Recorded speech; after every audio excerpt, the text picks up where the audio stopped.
Hello အားလုံးပဲမင်္ဂလာပါဗျာကျွန်တော်ခုပြသမှာတော့ဘိုးစင်ချဲဘယ်လိုချီရမလဲဆိုတဲ့အခြေခံလေးတွေဖြစ်ပါတယ်ဗျာဒါကတော့ကျွန်တော်ကိုယ်တိုင်ပြုလုပ်ထားတဲ့ဘိုးစင်ချဲပုံစံငယ်လေးဖြစ်ပါတယ်တမော့မှာလည်းဒီလိုပုံစံကြီးကိုတွေ့ရမှာဖြစ်ပါတယ်ဒါကတော့ပုံစံငယ်နဲ့ချီရလွယ်အောင်ကျွန်တော်ပြုလုပ်ထားတာဖြစ်ပါတယ်ဗျာတမော့ပေါ်ရောက်အောင်လည်းဒီလိုပုံစံကြီးကိုမြင်တွေ့ရမှာဖြစ်ပါတယ်အဲ့တော့ဘိုးစင်ချဲတွေကိုကျွန်တော်တို့မြင်မာသောနေရာတွင်စေတုပ်ရန်အတွက်အသုံးပြုပါတယ်ဗျာပထမဦးစွာဘိုးစင်ချဲရဲ့မချီခင်ပထမဦးစွာဘိုးစင်ချဲကိုကျွန်တော်တို့ကျမ်းမြင်တွင်ကျွန်တော်တို့လှဲလျက်သားထားမယ်ထားပွားရင်ကျွန်တော်တို့ဒီဘိုးစင်ချဲရဲ့ဂွင်းလေးကိုကျွန်တော်တို့တပည့်ရှိပန်းချီပေးရမယ်ဗျ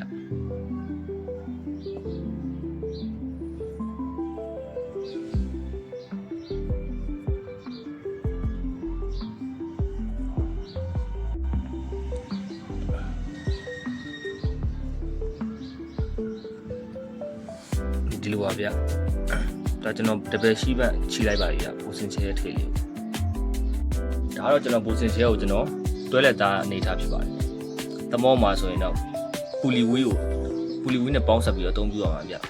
ပူလီဝီးနဲ့ပေါင်းဆက်ပြီးအသုံးပြုမှသာဘိုးစင်ချဲကိုအပေါ်တက်အောက်ဆင်လွယ်တကူပြုလုပ်နိုင်မှာဖြစ်ပါတယ်ဗျ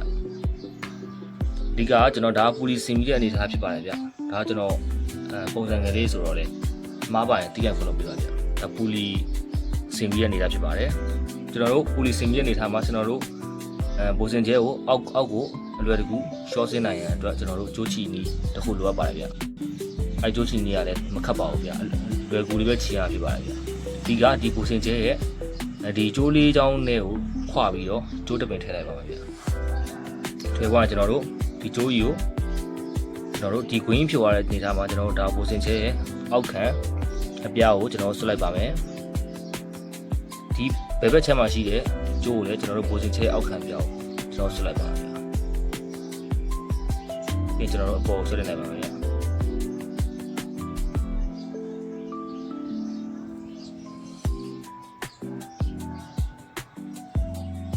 တော့အပေါ်ဆွဲတင်နေတဲ့အခါမှာကျတော့ကျိုးပုံစံလေးကဒီလိုလေးဖြစ်သွားပါမယ်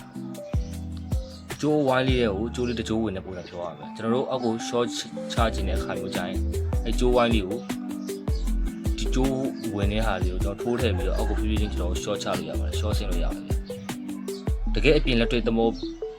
ကြီးပေါ်မှာဒီလိုနီးလျောင်းအောင်ပဲသုံးပြဖြစ်ပါတယ်။ကျွန်တော်ရဲ့ဗီဒီယိုကိုစောအောင်ကြည့်ပြီးတဲ့အတွက်ကျေးဇူးတင်ပါတယ်ဗျာ။